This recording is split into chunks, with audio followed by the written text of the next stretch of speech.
Hey everyone, I'm Trent Kusters, co-founder and studio director at League of Geeks, and you're listening to The Game Maker's Notebook. Today I've been having a wonderful conversation with Manuel Reinher. He's the creative director at Ubisoft Mainz and also creative director on Anno 117, Pax Romana. That's right, it's the 8th entry into the beloved sandbox strategy series. You know the one, it's setting up infrastructure, managing your economy, making sure your people are happy, building your cities, conquering islands. You've seen the ANNO on a box. You know the one I'm talking about, even if you haven't played it. We talk about the stuff that we usually do at the start. There's a really interesting story about Manuel doing a deal with his parents to play Game Boy in his years as a Game Boy kid. We talk about how he was big into the hardcore modding scene and how that led to his first roles in game development, eventually joining Ubisoft Mainz art team on Anno 20. He spent time on that game, was there for the full cycle, then worked on Anno 1800, one of the most beloved entries in the title. He was on the art team there as well, leading the art team. And then he talks about his apprehension as stepping into the creative direction role, which he was offered for Anno 117. Some really interesting insights there from a creative director at Ubisoft, almost not knowing if they should take the role. We talk about the internal and external resources that they use to research their topics at Ubisoft, or their settings, or the years that they're in for the game, and how Anno as a series is inspired by history whilst not choosing to replicate it. So it enables them to do things like have games in the future, like 2205. We talk about how a big feature of this new game is diagonal placement. So it's a city builder in many ways. You can place buildings on a diagonal grid and access, not just on a square grid. This is great for players. They love this. They've been asking for a bunch, but they don't understand, like we do, the huge undertaking this was. So we talk about that and how that affected all parts of map and game design and how early they started prototyping that. There's discussion about onboarding and accessibility for new players. For those who've played Anno, and especially 117, which has just been released recently, it's a masterclass in onboarding new players in a way that doesn't sacrifice the complexity of Anno and the series and this genre and what people come to it for. It's just incredible stuff. And then, of course, there's really great stuff in how they've gone about creating a narrative structure for a sandbox strategy game. I mean, how do you wrap a story around what's ostensibly a sandbox of systems? Really cool achievements there. And it really is an honor to have someone who's spent so long on such a beloved series with so much depth and has gone to the moon, literally, and back with this series. So without further ado, here's Manuel Reinher, creative director at Ubisoft Mainz.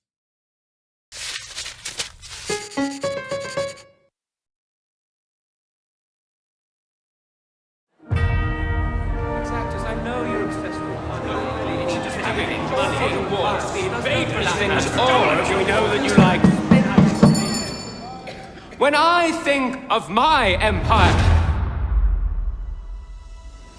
I think only of beauty. Exquisite buildings arranged in divine harmony.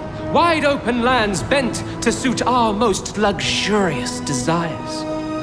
Markets with the finest goods, ornaments on every street. There's always a grand plan. Until invaders reduce it to rubble. Guided by Mars's hand, we shall build an unstoppable force on sea and on land. We shall protect our settlements and fight for the Empire, whatever the cost. Empires, my friend, are not built on the battlefield, but on the balance sheet. No space should be wasted. No resource left uncounted. An empire is only as strong as its command of logistics. Oh. Guess it's my go. I'm here for three things. Rome, the Empire, and a good time. I want to build amphitheaters, host games, conquer new lands, and then Romanize them. Wage war, broker peace. Maybe squeeze in a few of those aqueducts.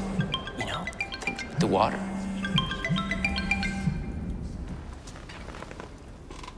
I'll call you back. Thanks, guys. Love your work. I'll take it from here.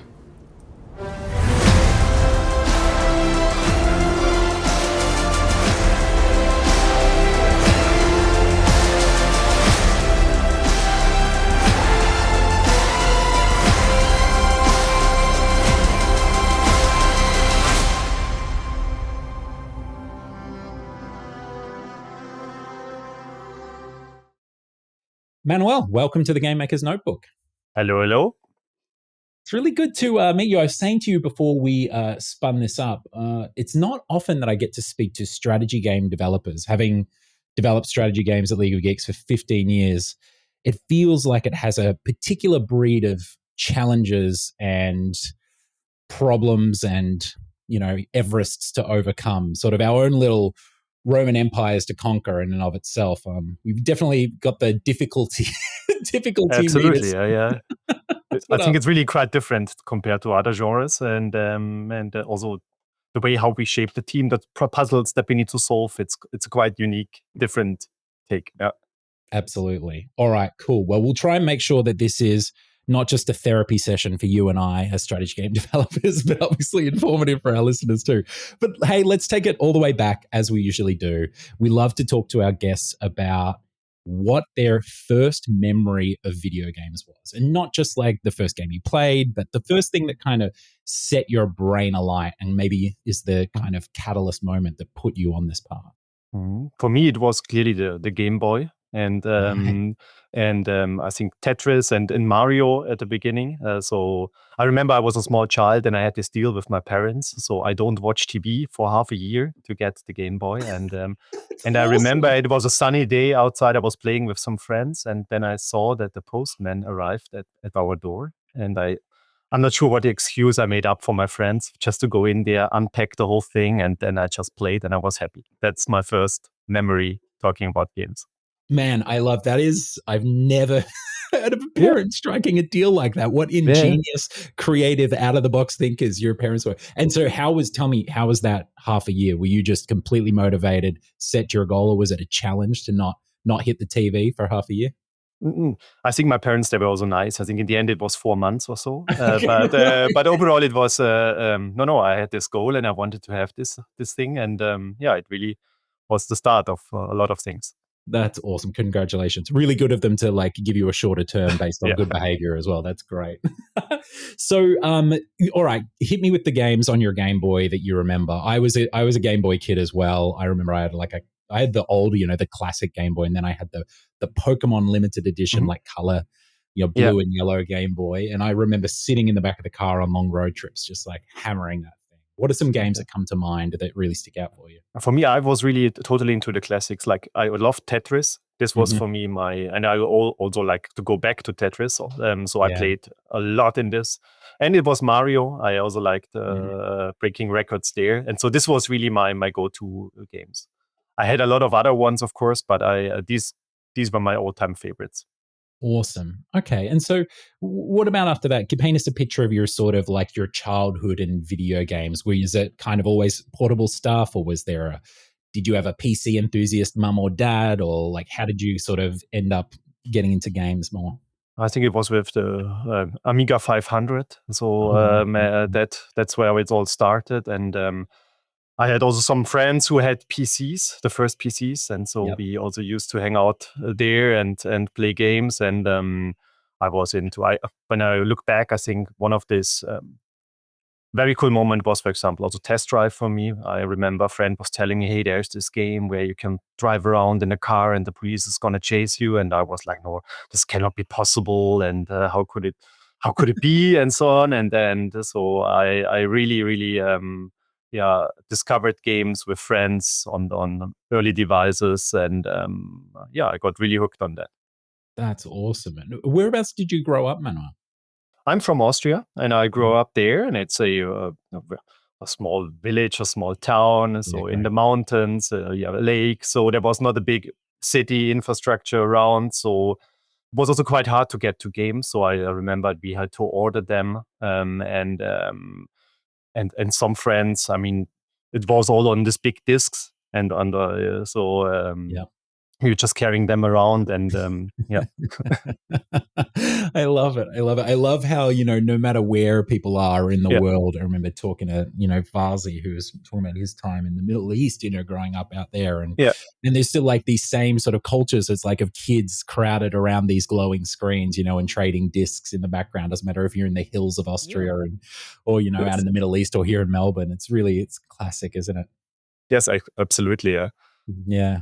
And so what about, it's, obviously you've been a game developer now for over 20 years, right, Manuel? Mhm. Like was hobbyist game development a thing at all? Or did your game development wait until you started your job? Yeah, so for me, art was the entrance. I was always into drawing, and I was studying communication science in Munich at some point. And Mhm. while I was there, I also actively tried to find friends that are into drawing and into gaming. And so I met a group of people, and we decided at some point to start to modding games. Oh, cool. And so my entry point really I was always into drawing, but then to learn texturing, concept art, all of this is my entry point was modding. And we created a mod for the first Battlefield, Oh, great. a World War One mod, because I'm also into tech. I like vehicles, planes, things like that. Yeah, cool. And so I started that was my entry point, modding. Wow. And so how kind of was it kind of just a side thing, or did you get quite into modding? Was it a big part of your sort of later years of your Absolutely. childhood? We were really obsessed. Yeah, I mean, I was studying daytime, but then during the nights, we really worked hard on creating new assets, maps for this mod, and the mod was also quite successful during that time. And Oh, so this cool. was super inspiring, and I think we were all really trying hard to get better, getting more into it, and yeah, this was really an important phase of my life. Yeah, Manuel, I'm sure you're not surprised to hear that so many of the successful developers that we talk to, folks in, creative or, business leadership positions in the industry, like got their start in mods. It's such a classic story as well. Okay, so how did you go about turning your sort of modding ambitions into a career in video games? Did you study, you said you were modding while you were studying, you weren't studying games, or you were, or what's the deal there? I started. Well, I didn't complete my studies because Yep. at some point I said, oh wait, I want to work, and so I Mm. started to go into advertising agencies, All right. and Yeah. also I worked there as a graphic artist.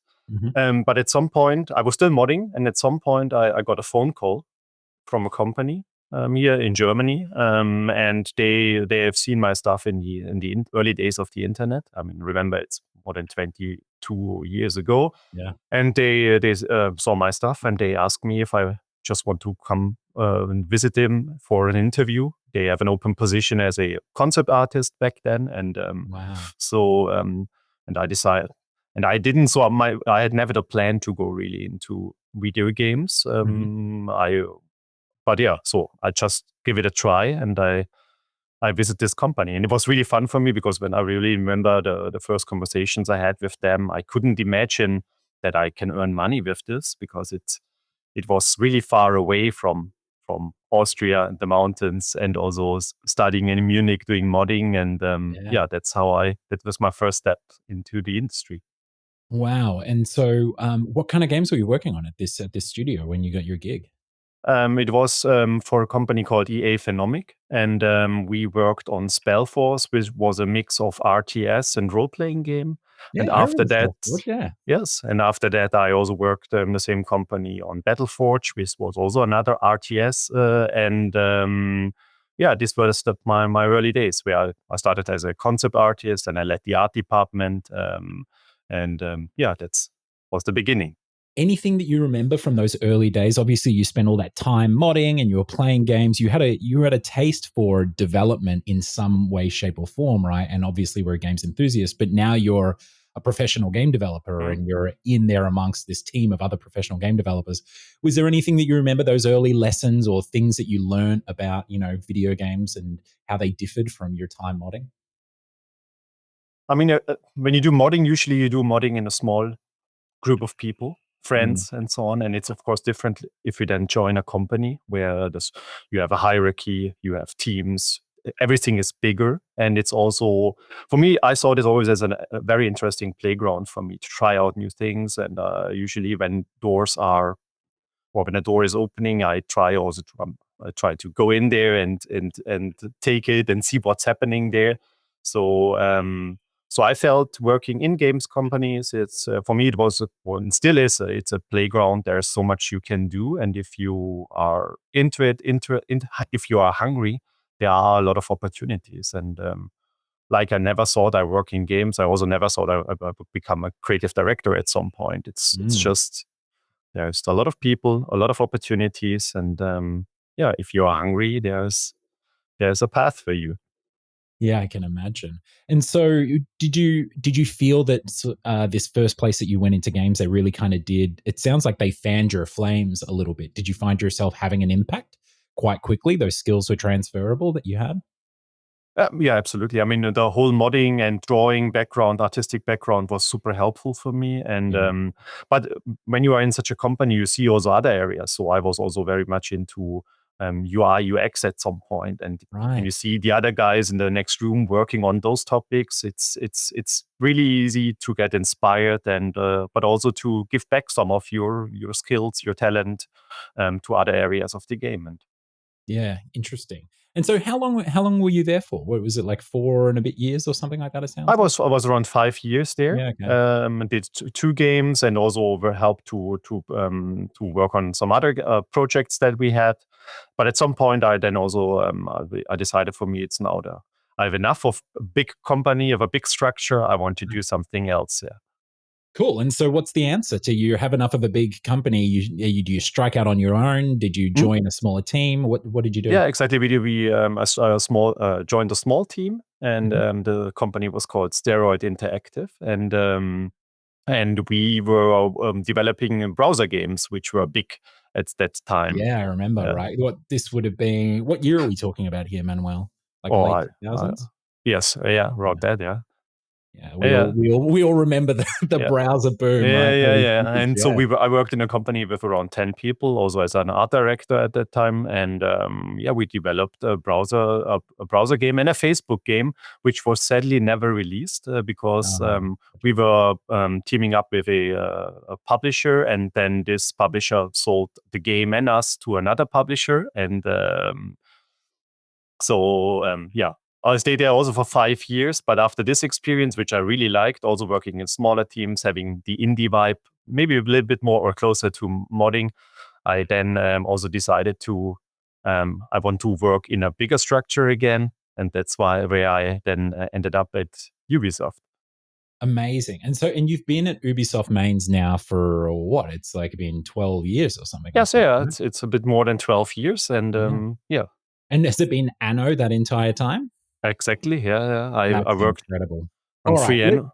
let's actually, before we get into the Anno stuff, right? Let's Hmm? just talk to me about, you say you want to join a bigger studio. Obviously, at the time, Ubisoft is, we're talking like 2013, right? That you join Ubisoft, and Ubisoft are like absolutely flying high. They're huge, making the biggest games in the world. Really, really impressive stuff.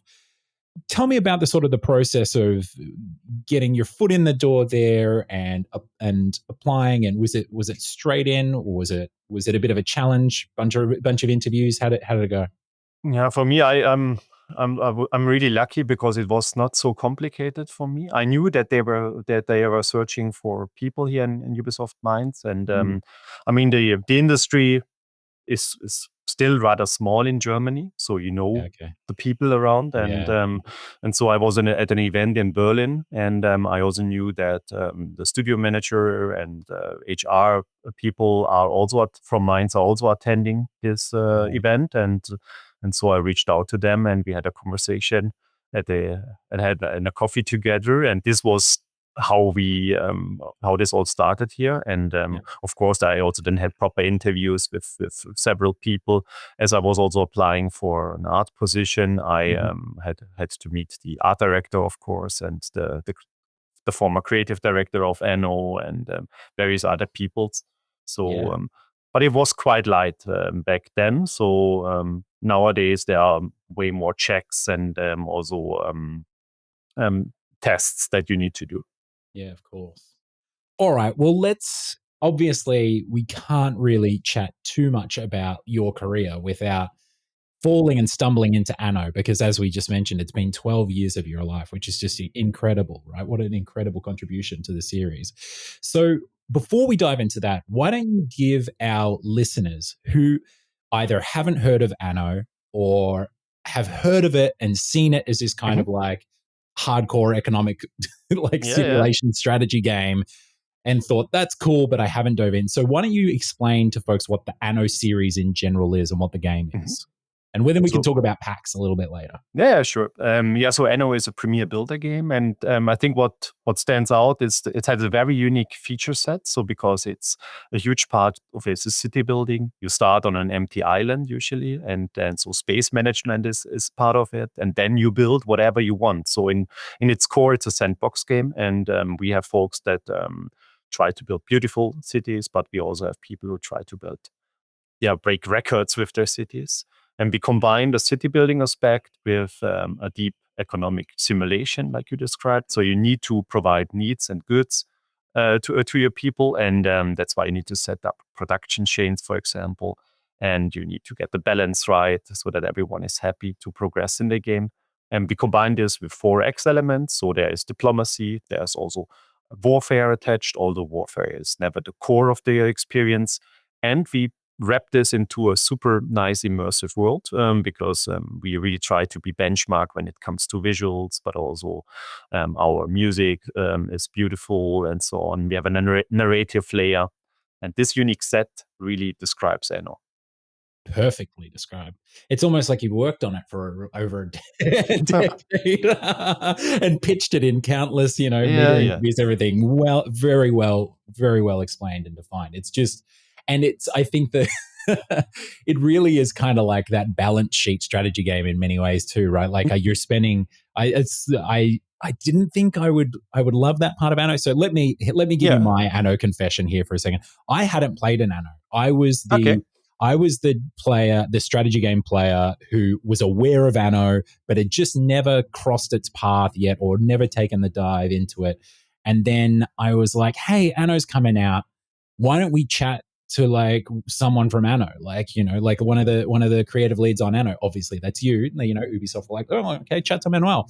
And so I kind of used this interview as an opportunity to dive into Anno and an excuse to get into it.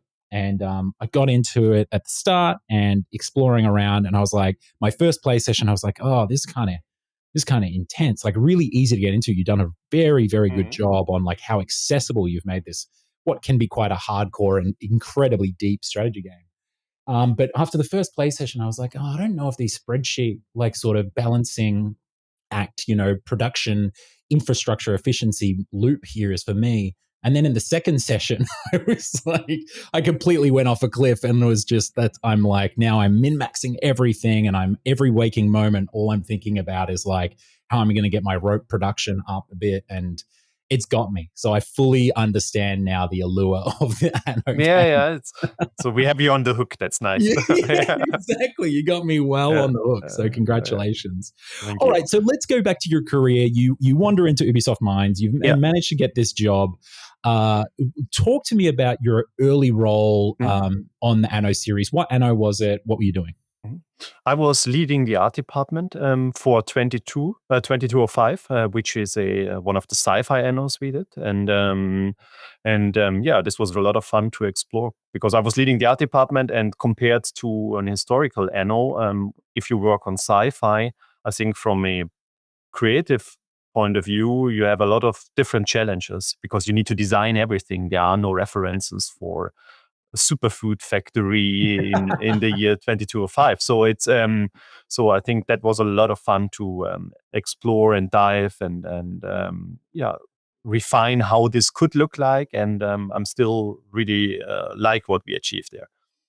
Yeah, I bet. And I think it's a really great point now that you've sort of illustrated it. Something else that our listeners should know is that the Anno series jumps around in its timestamps, right? Yeah.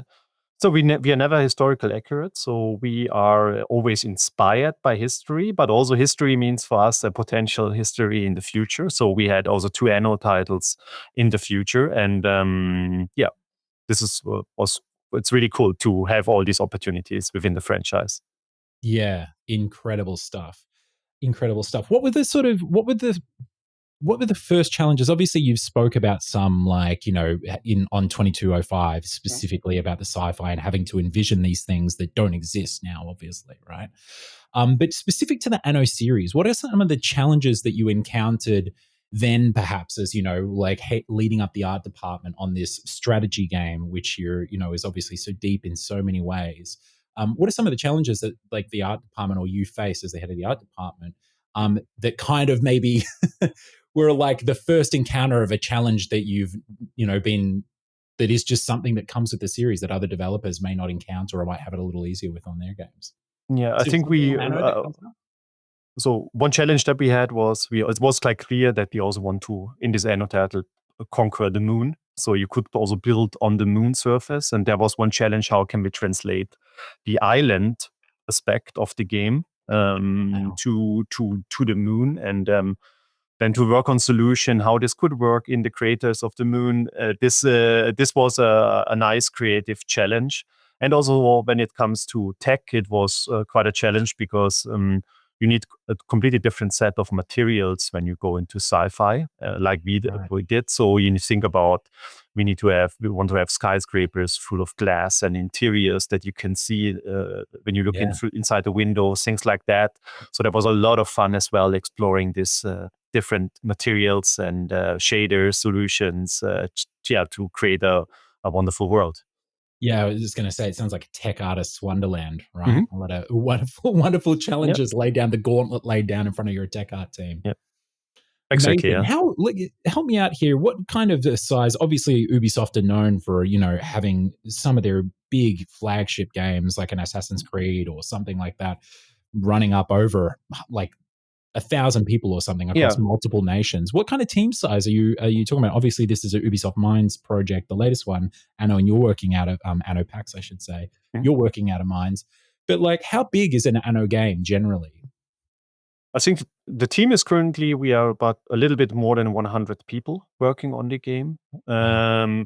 The team was smaller, but now as we also do consoles, we Yeah. ramped up the team because this is just an additional task that you need to deliver, and it takes some time and also some energy to put it together.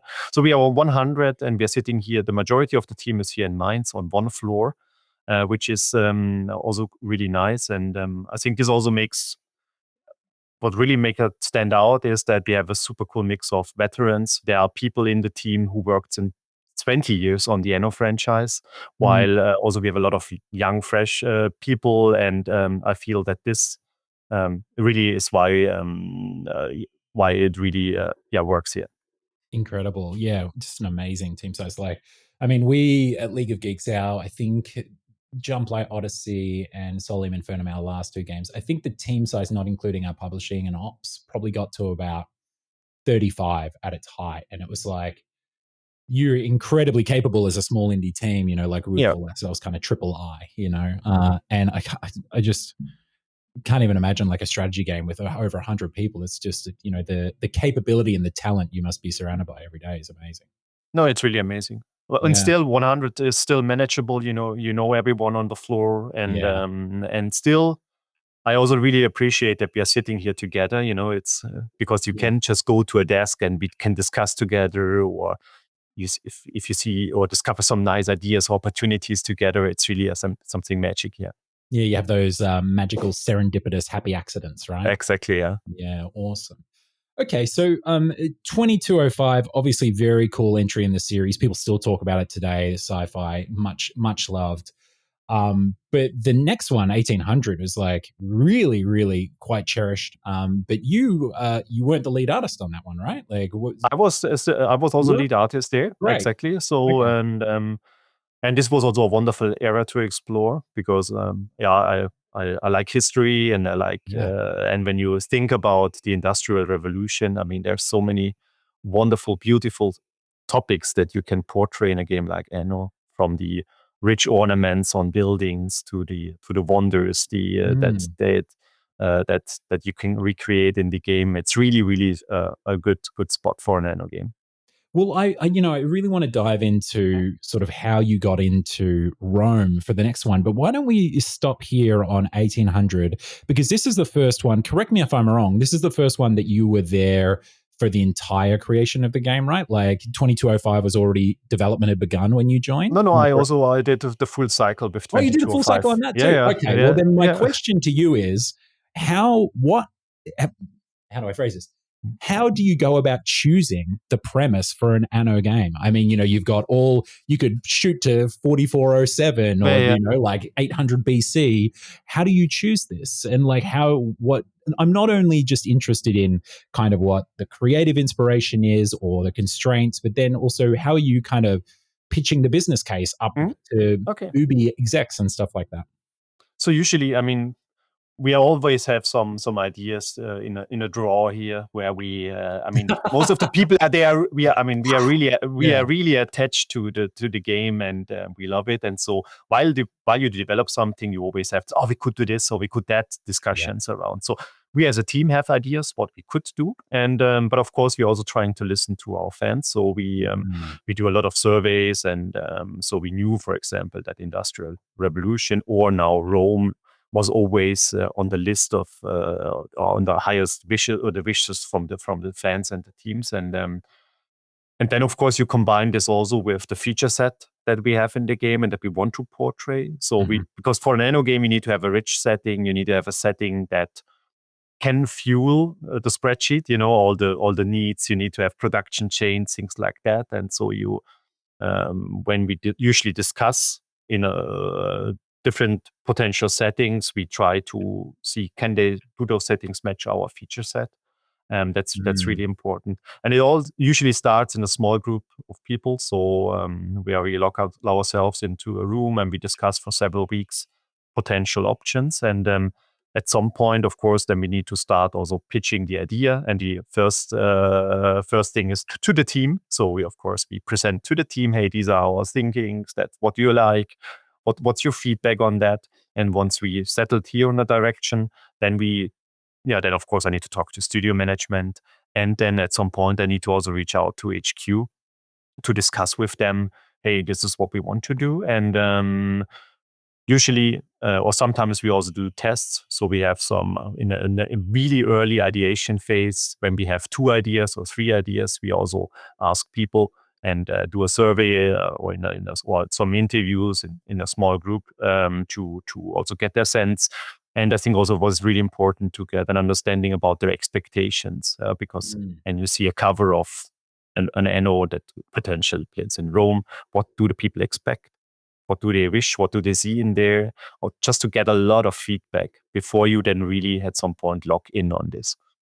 How incredibly helpful to have those resources. We worked with Private Division on a game that it didn't actually come out, another sort of tragic vaporware project, like many of the industry has, but they were a part of Take Two, and the resources that they had at their disposal to run surveys and focus tests, and like you're saying, like, do you like this poster of the game or do you like that one? Why do you like this one?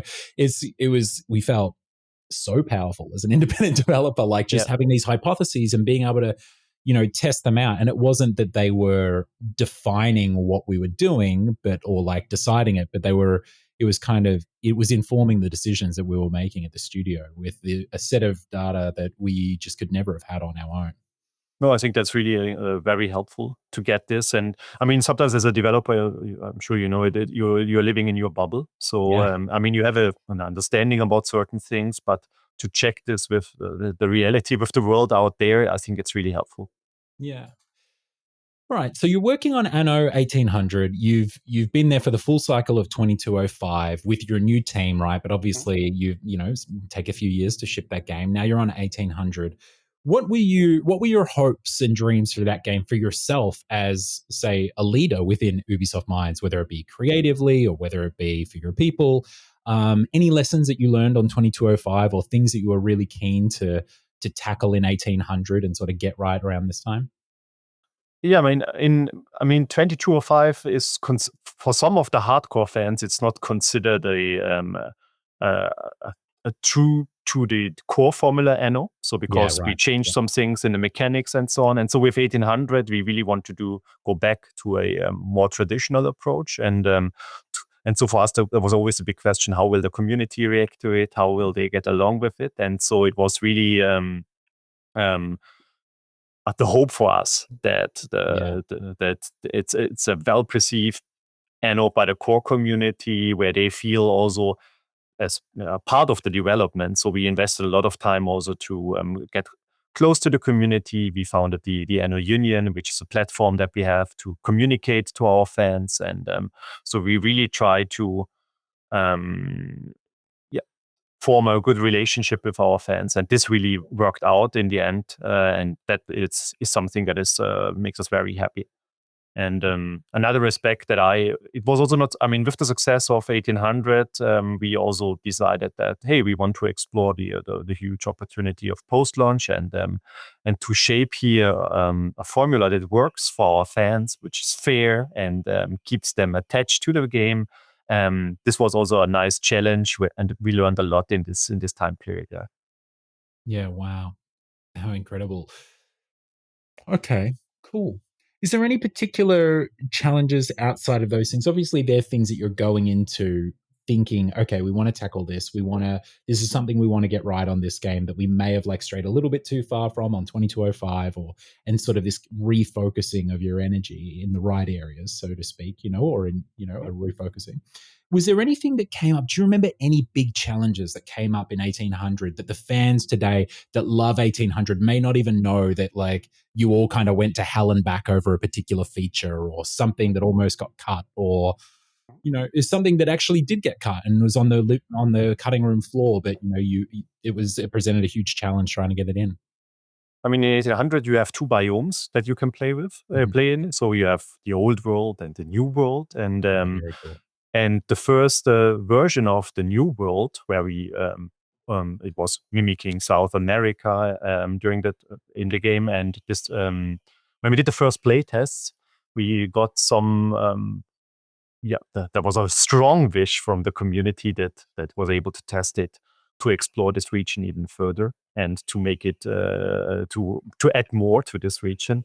And so Right. also during development, we had to change plans just to deliver here on the full Huh. fantasy. And this was of course, I mean, if things like that pop up where and you really didn't had it in our initial planning and so on, this is always a stretch then to get there. But we also saw the opportunity to deliver something and went all in to really make the new world, even more beautiful and refined. And but this was a big challenge and also a change along the way.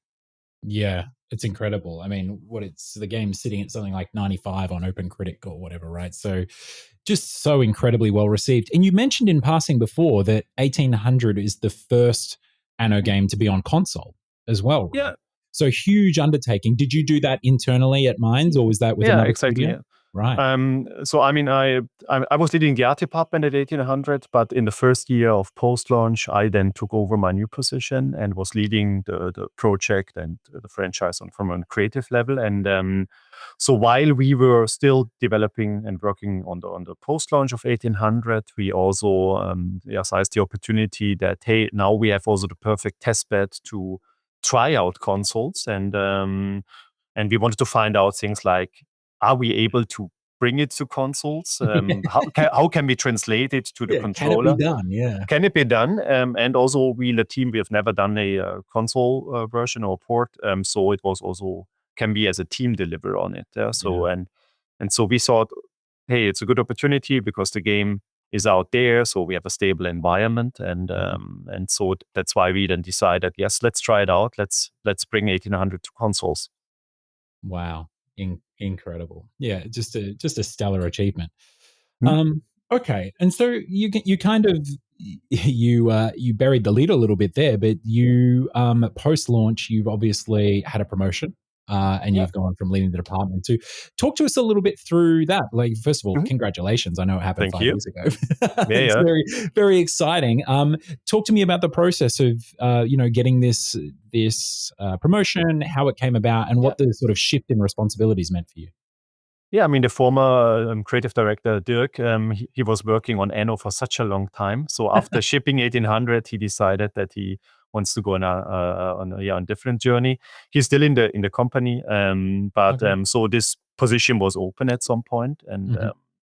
and I remember at some day the studio manager he approached me and he pitched me the idea that I should be the creative lead on this. Everyone knew that I shipped 2 Anno games as an art lead, so I told them as well. Oh, another Anno in the same position. I would love to have another challenge, and Yeah. so they were thinking about me. And to be honest, at the beginning, I was really really couldn't see myself in this position, yeah, because I was. And I think it's also important for your listeners out there, so that because I had always this rock star image of a creative director. Yeah, so because you see people who are really they are super good on stage. They love to talk in front of people. They are superb game designers and so on. And this was also my image of a creative director. Yeah. And this was not me, yeah, because I speaking on stage, it's not my superpower. Yeah, so I don't have a game design background. I have an art background. Of course, I worked a lot in the industry, so I've seen a lot of things and learned a lot of things, but I hadn't considered myself as a perfect creative director. Yeah. Mm. But then after some discussions, I then also say, let's give it a try. And that's what happened 5 years So they ago. they Yeah. convinced you. They convinced me, yes, and I'm happy that they convinced me. Yeah, good on him. And so, talk to me about what you've obviously seen Dirk, and worked alongside him, as creative director. No doubt you have some kind of exposure to other creative directors Mhm. within Ubisoft, especially within your role now. The creative director role is quite infamous even outside of Ubisoft, right? Like, folks know about Ubisoft's creative directors, and that's the project lead and sort of where people want to go if that's what they want to do at Ubi, is lead one of these big projects. Tell me what it means to be a creative director that is like has an art background, that is art, and you may not be art led now, right? But Mhm. like, I don't want to make that assumption there for you. Mhm. But talk to me about what it means. Like you said, you weren't this image of you didn't fit the blueprint that you had in your head of a Mhm. creative director. So what does it look like now with you being a creative director for the last 5 years? What is that new blueprint, or what is Manuel's blueprint for a creative Yeah. director? I think one of the first things I learned is that there is no such a thing as the blueprint of a creative director. In particular, when I was exposed to the other creative directors in Ubisoft, I also learned that there's a guy with a tech background, there's a guy with a music background. So there's not this one blueprint that really defines it. I think what's key for me is that you need to form a team around you of experts. That's why I have a very strong game director, I have a strong art director close to me, I have tech directors working with me. And Mhm. so, when there are areas where I'm not the expert, you need people, and of course, you need to trust them and to build up a really strong relationship with them. And this works really fine for me. So I can really encourage everyone to, if you want to go in this direction, just give it a try. Mm. Do you find your art skills that you're utilizing them a lot in sort of creating your vision in, say, that it might be a kind of secret weapon that you have that other folks don't, or an unfair advantage? Do you No, find yourself communicating visually a lot?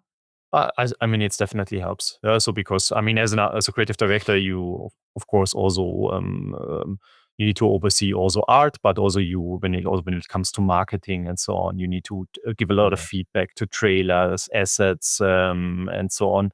And in particular for a game like Anno, where the visual style and the quality of the art is very important, Mhm. this really helps me. But also like communicating to the team, doing a scribble, talking to someone, yeah, that's really helpful. Yeah, look, I believe it.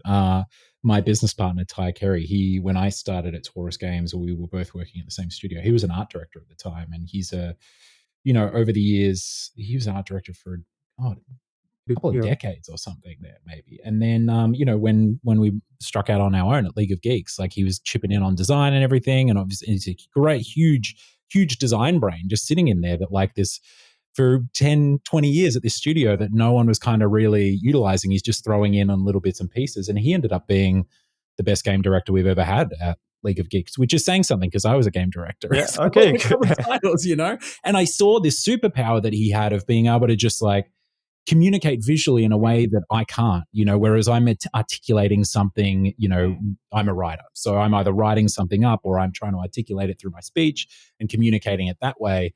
He's, like you say, he does one of his famous scribbles and someone's just like, oh, got it. Okay. Yeah. And he's just so incredibly effective because of that art background explicitly as a game director.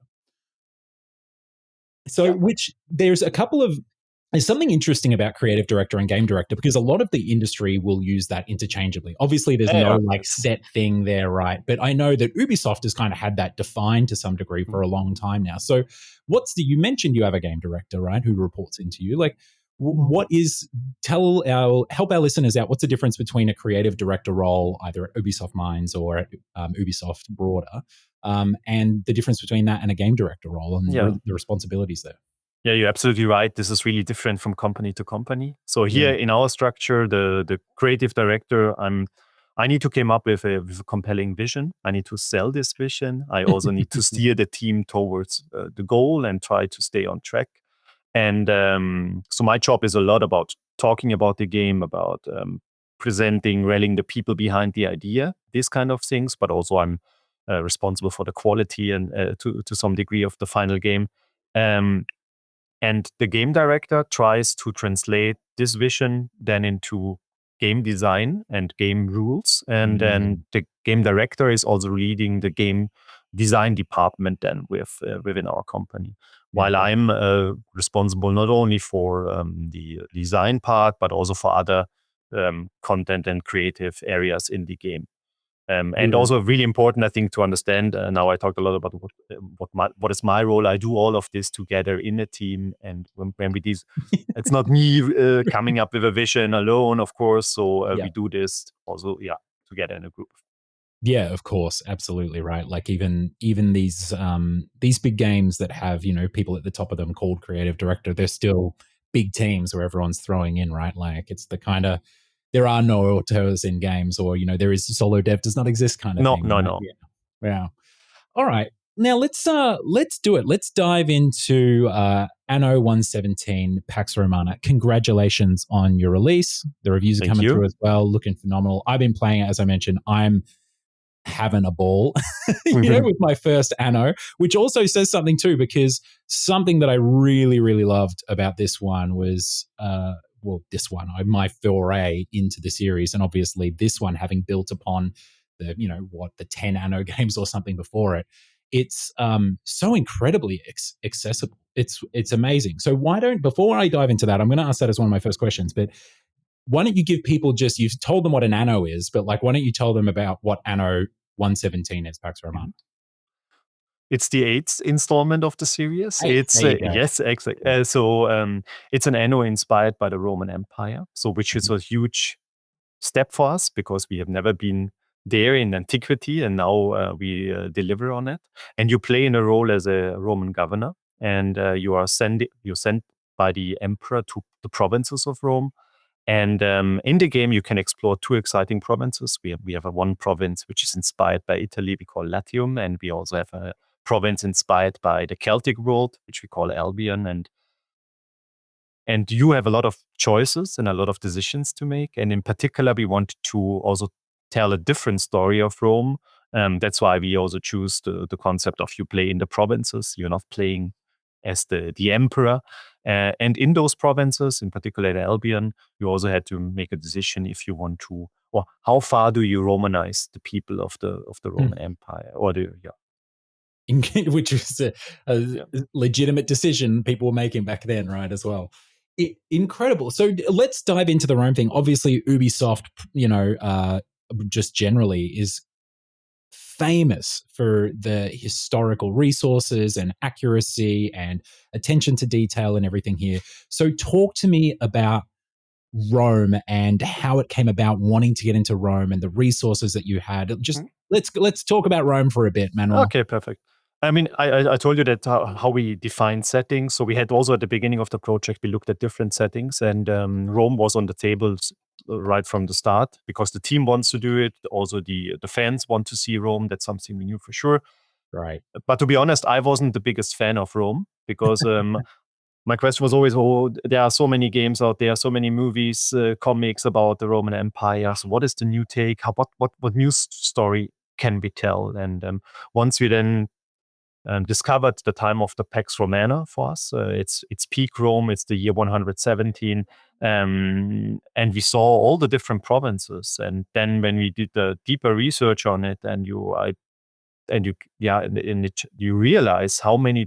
I mean, these are the people from 3 continents living together for almost 200 years in a stable, somehow environment, and It's incredible, right? It's the longest peacetime in history or something, isn't it? it's Yeah. crazy. And yes, of course, there was not everything was peace and harmful, but it's the time after the conquests, and when you then think about all the different cultures that Rome conquered, and to some degree also Rome let room for local traditions or incorporated ideas. And this was really an inspiring and topic that we discovered for us. And this also then convinced me, okay, this is the story that we want to tell in the game. And this is was a very important discovery for us as a team, that this is the story we want to tell. And I'll give you an example. I mean, we are developing the game here in Mainz, and we are sitting in our office on the top level of a mall. And during the construction of this building, they found a Roman temple here, and the temple they worship the goddess of Isis, which is an Egyptian deity. And it's a good example where you see that an Egyptian god traveled through the Roman Empire to the city of Mainz, and these kind of stories are also stories you will find in the game. So you can discover Celtic deities, and then you can also worship them in the sunny Latium, for example. Yeah, wow. All right, well, let's talk, because I know one of the biggest, it was there with 1800, but like you've really lent into it on this one as well, right? Talk to me about the 2 regions and the things that you wanted to build upon from 1800 and having the New World and the Old World, and now having Latium and Albion here. And like you're saying, this kind of this merging of like 2 peoples, or 3 really, right? Like, talk to me about this feature and everything involved in it. Yeah, it was. I mean, it's clear that we need to deliver the fantasy that you have when you think about the game set in the Roman Empire. So we knew for sure we need to deliver Latium inspired by Italy. It's sunny. It's it's the typical Roman theme that you need to have in the game. So that was already set. And then, as we discovered the topic of the Romanization and the different provinces, we had a lot of debates about what is the additional province we want to portray, to play around with this cultural aspect of the Roman Empire. And therefore we settled in on Albion, the Celtic-inspired province, simply because it's a super harsh contrast. And also back then in Rome, Brittany or Britannia was really an alien place, a place no civilized Roman wants to be. And so when you think about the visuals, when you think about the marshland that we also portray in the game, about the rain, about the mist, the fog, that all of this it's really a striking contrast to the sunny Latium, and that's why we settled on them. And another thing that is very connected to the provinces is also that we wanted to make the game less linear compared to the previous Annos. We know that the complexity, which is a key of Anno, is at some point too much for some of our players. And so we decided also now we want to make the game more flexible. And so that's why we also decided for the very first time, you are now able to select and choose your starting province, so that compared to 1800, where you had to play through the game until you unlock the new world, and then you can expand, or you need to expand to progress. Now it's up to you. You can decide to jump into the game in Latium or Albion. And then you can also decide throughout your game if you want to incorporate the other province to your gameplay experience, or if you want to keep it smaller and just stay in one province. Wow. That's quite a big uh it's quite a big decision to make, even from just a production standpoint, right? Where you're developing a half of the game or a whole section of the game in regards to assets, features, content, all this sort of stuff that players might not even see. Like, was that a conversation internally, or was that just like, yeah, no, that works, that's fine, we're cool with that, like, let's roll? I'm not saying it's a bad thing. I'm just saying No. naturally a producer's going to flag that at some point in time, right? Yeah, but we know that our core fans usually they want to incorporate everything in their gameplay experience. Yeah, so and Right. Yeah. that's it. So I think but it's more for newcomers to the series or for casual players, or Mm. if you just want to do it, you can. Yep. It's just an option that we offer. Yeah, but I'm sure the our core fans, they will include everything. Yeah, of course. Talk to me about, when we're talking about this specific time, the Pax Romana, you're leaning into, obviously, like you say, sunny, what we now know as Italy, and then you've got Albion as well. Talk to me about your process of research. Like I mentioned, Ubisoft's got all these great resources specifically around this stuff, like historians and everything like that. Like, were you pulling on sort of HQ resources or from other studios or other insights within the broader organization, or did you bring folks in internally? What was your process for research? And obviously, it's not just a narrative game where you're running through, fighting people, action, adventure. You're actually doing production lines, and you got to figure out how people live and everything at the time. So, give us the deep dive on how you figure that stuff out.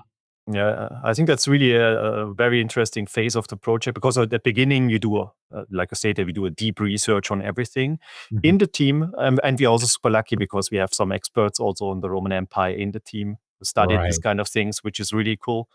And but you're also right. We have within Ubisoft also resources. So we have one department, and they really help you to do research. So you can ask them questions, or we can do workshops together with them. They also have a lot of contacts to experts outside the company if you want to go really deep on certain topics. And yeah, we really tried to use all the resources that we have to understand the Roman Empire, or the aspects that we needed for our game, to translate this then into a formula that works for us. Like I said, the Anno is never historical accurate, but we still try to came up with something that works as the Roman fantasy for the people out there. We do cherry picking. If we discover nice, I'll give an example. We have one resources in the game, which is bird tongues in a speak, which is very weird, but it was a big thing in Rome during that time for the rich people there. So, Wow. and whenever we discover those kind of stories, then we say, okay, that could be something interesting for the game. We try to incorporate it. Really cool. Was there something that, even if it was late in testing or, focus tests, like you were saying, you had the thing with 1800 where folks are like, oh, we want to spend more time in the New World, right? We want to explore that more. Was there something about Rome that you was kind of an oversight on your team, and as soon as you gave it to folks, they were like, hey, can we do this? I mean, I know that you've obviously brought back the land units in a big way, right? And you got legionnaires and everything. Was that a response from the community? Was it something you knew was there? What was the thing that they shouted out that they wanted when you put it in front of them? Yeah. So the one thing that we discovered during development, I'm not sure, when you play the game now, the buildings, they have buffs that have an impact on the surroundings. So for example, bakeries, they increase the chances of fires in a certain area of the game, and but also they provide you a lot of money. This idea with the buffs started very small. We only had this in mind for a specific type of buildings. But once we tested it and we also got the feedback, oh, that's fun. We try to build on that, and now you will find it everywhere in the game. So that Yeah, but these more are of that, these please. Yeah. but these are these opportunities that you have, and that we get. But also we had in the team. So for example, the diagonal roads that we have now, which sound Right.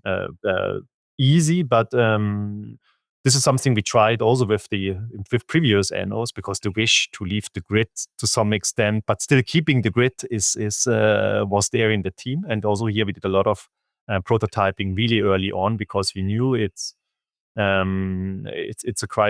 challenge, because the grid is part of the Anno DNA. So we wanted to protect the grid, but we wanted to offer something that works alongside the grid, and this was quite some work. And, well, let's go into it, because that's literally, I have it written down here. It just says on my notes, diagonal, because I know this is new to the series, right? Like you say, this is something people have been wanting. And so for our listeners, when you place buildings in Anno, for those who haven't played, a grid comes up, right? You've got a building that you're dragging around like an RTS or something or a city builder. You're about to place it down, and there's a grid that you can see. In this Anno, in 1.17, for the first time ever, when you hit rotate, you can actually put your buildings on not just like, rotate it on 4 points, 4 cardinal directions, but 8. So you can have it on, and you can build out roads, you can have your buildings. And not only can you do it manually, but the game is kind of intuitively as well, like, going, oh, maybe diagonal is better here because you're in this kind of like, part of a peninsula or something. So I as being, again, someone from strategy games, understanding how much the grid is like one of the first things that you're doing, right? And it's like, and the problems that just come from having like a square grid or a hex grid, like one that's not crossing over each other in different ways. I'm so keen to hear about this, because I can just imagine, like, for players, they're like, oh, amazing, but they don't understand what kind of an iceberg under the surface this undertaking was for your team. Yeah, it changes a lot because I mean, space management, like I stated, is very important in Anno. And so the grid is part of the DNA, the Tetris aspect.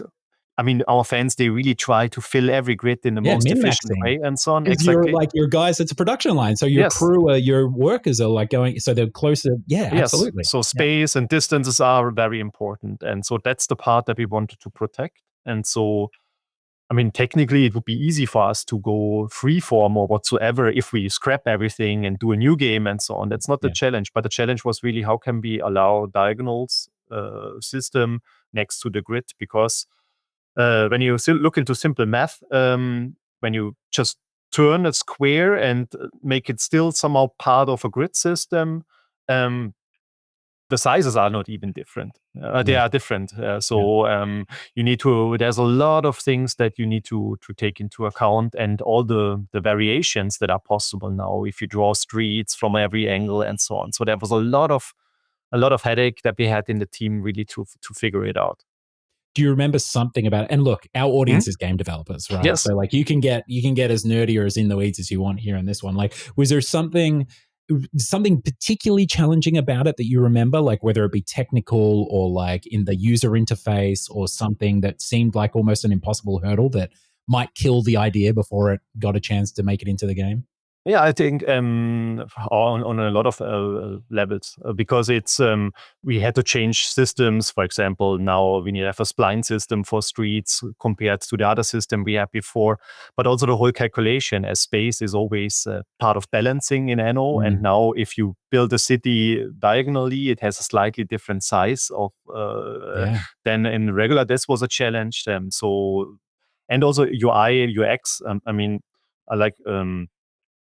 We offer the player the possibility to stay within the grid, but also the game suggests sometimes to build diagonally. And how does it feel? How does snapping work? If you have an asset on your mouse, and what is the orientation? What is the best direction to build on an island? Things like that. So there's a lot of tweaking in there, and we had several prototypes, and there were also several moments in early development where if this is a good idea, because we tried it also with the previous Annos in the initial conception phase, and we never cracked it. Wow. Well, congratulations. Like, from, like I said, one strategy developer to the next, I totally understand what you all went through, and what an achievement to get the diagonal in on the grid. That's crazy. And look, if I'm ever in a forum for Anno and anyone's saying anything otherwise, I'll inform them just how much work it was. Yeah. No, it's really good. I mean, outside of the game developer world, it sounds sometimes also a bit weird if you say, "Oh, it's a major achievement. We have now diagonal roads." I mean, while you have all these other games for the, for us, it's a major achievement. Yeah, totally. We had a thing in our Mellow where you could, it's a multiplayer game, our first strategy game that we put out there, and it was a huge for our little indie studio. It was a huge feature for us to get reconnect into the game, Okay. and then at some point, because we switched multiplayer systems, we had to deprecate it, and all the players were like, "Reconnect? It's just what? What do you mean? It's a multiplayer game. Why doesn't it have reconnect?" And it's so hard to explain to people like what that kind of a feature entails as a game developer. And so, yeah, same thing. I totally get it. Look, we kind of we're talking about this just in a way where you're talking about intuitively sort of figuring out where do you want this to be, what orientation do you want this building on, or whatever. But there's so many things in Anno that I was just like, oh my God, what a phenomenal quality of life or accessibility option that you, and I don't mean accessibility, obviously your accessibility options are great in regards to helping people with particular, like disabilities or whatever it might be engaging with the games, or things that would restrict them from experiencing it the way that others would. But I just mean in regards to like UX accessibility and how accessible the game is just and user friendly it is. Talk to me about some of the improvements that you've gone through that you've seen in the series, not just particularly in 117, but I mean, another towering achievement for the Anno series is the game is so deep and it's so complex. But to get into it, like I said, myself, someone who'd never played it before, I'm able to just walk in. Obviously, as you say, this is the 8th version. There's 7 before this that you're all standing on the shoulders of. You were there for 3 of them. But like it's just so incredibly accessible, and it's the perfect that's what's it called, Maya, right? Like make accessible yet advanced or deep. So talk to me a little bit about how much your team puts into this and how you've seen Anno evolve over the years in regards to accessibility and making sure that players not only have access to that depth, but they're also aware of it and that it's there and that they can see it. Accessibility is super important for us, so that's why we try to invest a lot on onboarding, and we have some super dedicated people in the team who really here trying to be better with every Anno that we are doing. And in particular for Anno 117, Pax Romana, we try to really step up in this game, and that's why we have, for example, new elements like the permanent help that is available in the game. So you have a small button on each UI element. You can press it, and then you can read about the element which is new. But we also have some other nice features that are not so obvious maybe, but we have for the very first time, we have an active pause in the game. So it's also something we never had. Also, this is a technical achievement because you have a game tick in the background calculating stuff. How does it work together with with an active pause? But now as a player, you can always press the pause, you can do actions, you can read through stuff. I mean, Anno usually is not an action-heavy game. It's not super stressful, but there are moments when the city is on fire where people start to panic, and to have this option now I'm that guy. I'm the guy. But now to have those options, for example, these are really also helping people to get into the game, it's really important for us. It's just such an incredible achievement, and congrats to you. As I mentioned, this is my first entry, and I just assumed that active pause was in it like the whole time. Like none of these things stood out to me as like a first iteration or anything. It's just wonderful stuff. Something that also helps the game move along and sort of doles it out at the right kind of pace to the player is the campaign structure, right? And I know that the Annos are known for this wonderful sort of narrative structure around these things as well. So let's talk about the creation of the campaign. So for our listeners here, if you haven't played an Anno, there's an actual campaign that's happening, and there are characters that are talking to each other. There's some dialogue options every so often. You're doing quests, and you're embroiled in this great story that's going on. So talk to me a little bit about how you basically create a narrative for a sandbox economics simulation like city builder like Anno. I mean, the narrative, as we wanted to create an immersive world, story and characters are very important for us. That's we see also when we think about the campaign, we also believe it's a perfect entry into the game because there's some guidance some structure that the campaign provides, and so it's also a good tool to onboard people to the game and to the later sandbox experience. And so we have a narrative department in our team where we have writers and also designers who work on this kind of things. And And usually we start with coming up with a story that we discuss, or the plot that we want to describe or in the game.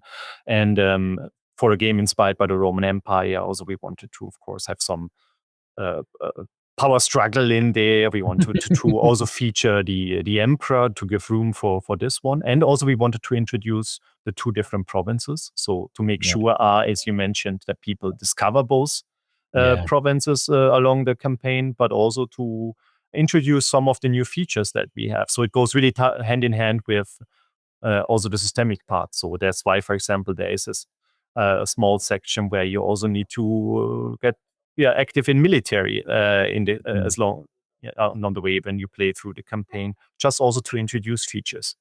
Yeah. There's also some interesting stuff and a challenge that I saw that you must have encountered in development, because obviously in 117 the kind of ethics and morals and things we believe about society are very different to what they were in in Rome at that point in time, even though it was the Great Peace. And one of the interesting one was slavery, right? Like slavery is this thing that it, as the kind of game articulates, was just everyday business, unfortunately, in the Roman times, right? But if you're a player now experiencing this game and this narrative in 2025, chances are you're going to have a pretty strong feeling about slavery and what you're doing and everything. How does your team work through, whether it's slavery or whether it's other things similar, how does your writing team navigate things in the game where the actual characters or the opinions of the time might differ completely from the opinions of the players that are actually engaging with the game and going along with this story? Yeah, I think it's an interesting question. It's also a challenge for the team, of course. And so we had a lot of discussions about. It was clear from the start we wanted to somehow include this part of the antiquity. So to shy away and leave it completely out, this was not. It just doesn't feel respectful because so not even acknowledge it, right? Acknowledge, yeah. So that's why it was clear. Yes, we wanted to have it in the game somehow as a topic. But it was also clear that we don't want to gamify it. Yeah, so there are no slaves as resources because we felt that's too much, and also, and I think that's also what challenges of a game developer. The legacy of Anno and the picture people have of Anno, it's on the first glance, it's a peaceful, friendly, inviting world.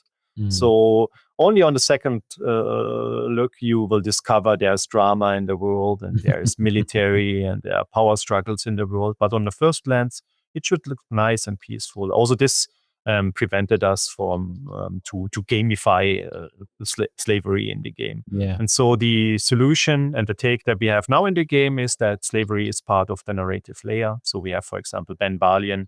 He's your advisor. He's a slave, and he knows city building better than you because he is very educated. Also, this is something that we wanted to show because yes, there were a lot of slaves working for the Romans under horrible conditions, but there were also very well-educated slaves. There are a lot of reports about teachers with us that were slaves. And so this is something we want to bring into the game. So slavery is part of the narrative layer of the game, but we don't gamify it. Yeah, it's wonderful how you've identified also an opportunity to educate as well through this, right? Really, really interesting. It's just one of those things that, like the diagonal grid. You see a developer undertake something, and you're like, wow, what a special journey they must have gone on with that. Let's pivot a little bit and talk about the military side of Anno, because it has been something that, like, Anno is not the kind of game where, like you say, it's not, the military side of things isn't a core part of it, right? The combat's not a core part of the series.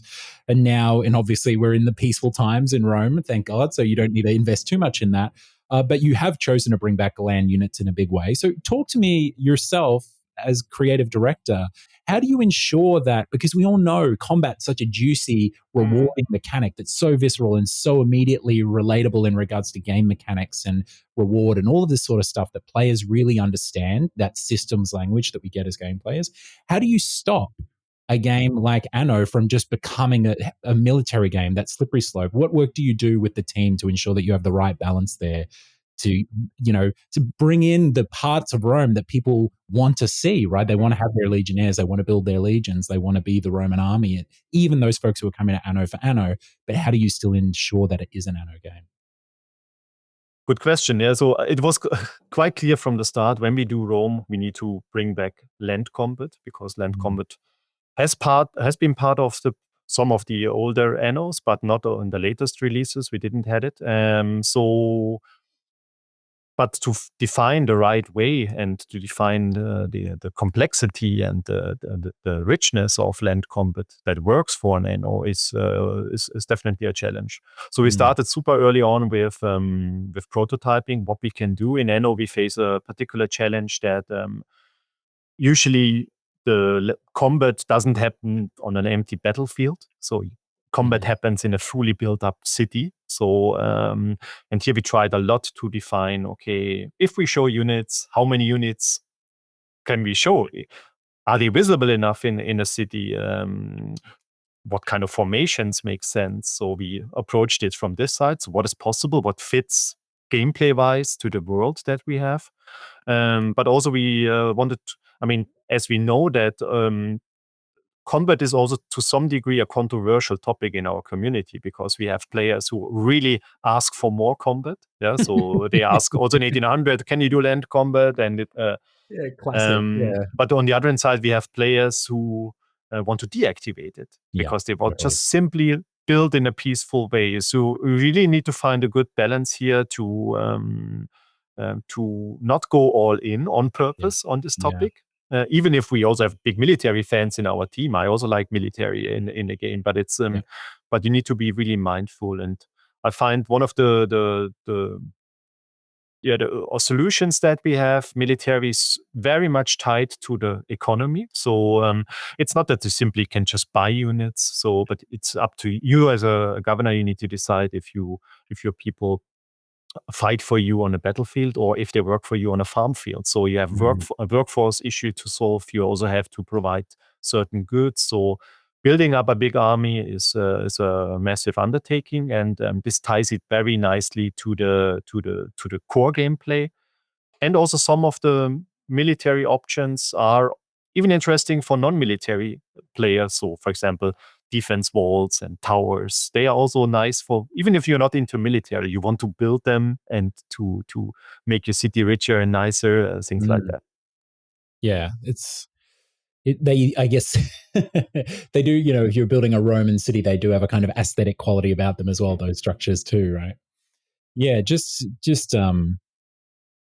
astounding stuff. I keep thinking about those kinds of players and how in our games we've encountered them before. And it really is rare that you do see particular mechanics that can be so polarizing with your player base. And it might be that there are some folks who don't want any combat at all, right? And then there are some folks who, like, that to them is the game. And it might be this tiniest little bit.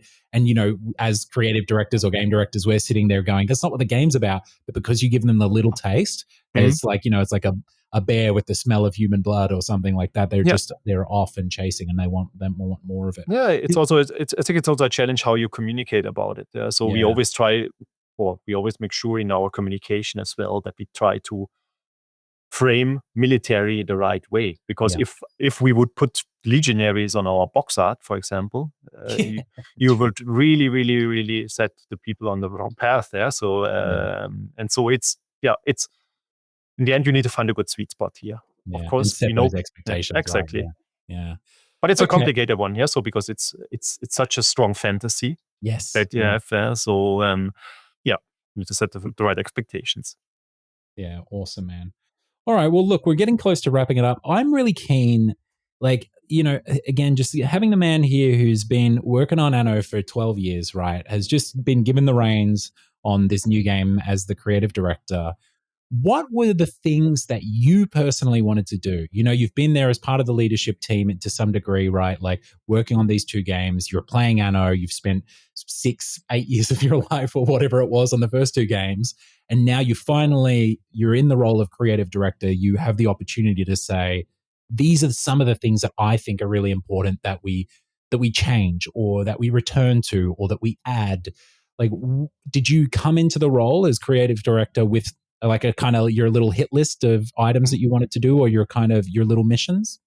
Oh, definitely. Yes. So I mean, like I stated earlier, we try to make this Anno more flexible than the previous ones. Right. Yeah. That's why we added a lot of choices to the game, from choosing your start positions to we also removed some of the hard walls that we had in previous Annos. Now it's up to you, for example, how you provide food to your people. You can choose between different. You don't need to do everything, but if we Yeah. do everything, you have bonuses and so on. So this aspect, together with achievements like the diagonal roads that we tried several times before, these are things that make me particularly happy. And now also seeing the perception of the game is it's also great, because I mean, we are coming from 1800, the biggest success of the franchise Yeah. so far, and so there was always this question in my mind: so will we be able to pull something off that is different enough from 1800 so that our fans appreciate it? And yeah, here I think really we find a good sweet spot with the feature set that we done, because it's always a struggle. You need to fulfill the fantasy, the legacy of people have very strong ideas about how an anno game should look like, but then changing it enough to make it exciting, but without losing the core. That was a big challenge, and it was always the question: can we pull this off? And I'm happy that this worked out. Well, congratulations, Manuel. Yeah, I'm having a blast with the game. So let's now put a vision of a person in our head, right? They're listening to this podcast. They are they enjoy their strategy games, and let's say they're Anno curious. And after this podcast, they're like, you know what? I'm going to give it a shot. What would be Manuel, creative director of Anno, worked on 3 iterations of the series? What would be your advice to a first-time Anno player to like be up and running and get their city going? Do you have any kind of like hacks or any particular strategies that you employ to get a healthy, happy, thriving society going pretty quickly? I would say take your time, because some people are used from other games to rush around and place 100 buildings and so on the first seconds. No, take your time. I would also advise you play the campaign first. It's a nice introduction into the game, and from time to time also just scroll out and admire your creation and have fun with the game. Yeah. I'll leave you, Manuel, with one. The coolest thing that happened to me in this game actually didn't happen to me. It happened to my partner. So I mentioned on the podcast before, my partner doesn't care about games whatsoever. Right? Like, she's a production designer in film, and she's just like, cool, you do your thing. And every so often she'll be like, oh, what are you playing? And so when I came in, she saw Anno, when she came into the room, she saw Anno. She's like, what are you playing? Explain it to her what it is. She's like, oh, okay. And I was zoomed out. And then for whatever reason, as I was placing things, I had to zoom in. And she's like, whoa, you can zoom in that far? And I said, wait until you see this. And I hit like Control-Shift-R and went into third-person view, walking around the town. And her mind was blown. Like, whatever concept, like I said, she's not a gamer, didn't grow up as one or anything. And so just seeing that happen was like, I think her big year in video games moment for 2025. Oh, wow. Very cool. So for folks who are awesome. yeah, it's really cool. I mean, I think Amanalord's got a lot of credit for it recently, but I mean, it's in Anno as well, right? Like, once you build your town, you can then actually dive into third person and roll around in that view. So very cool. Thank you. Well, Manuel, I know you got places to be. You're a busy man. Thank you so much for joining us today. I really, really enjoyed being able to chat to you. And I'm pretty sure right after this, I'm going to close this window and boot up Anno and dive straight back into it. Thank you. It was really great talking to you.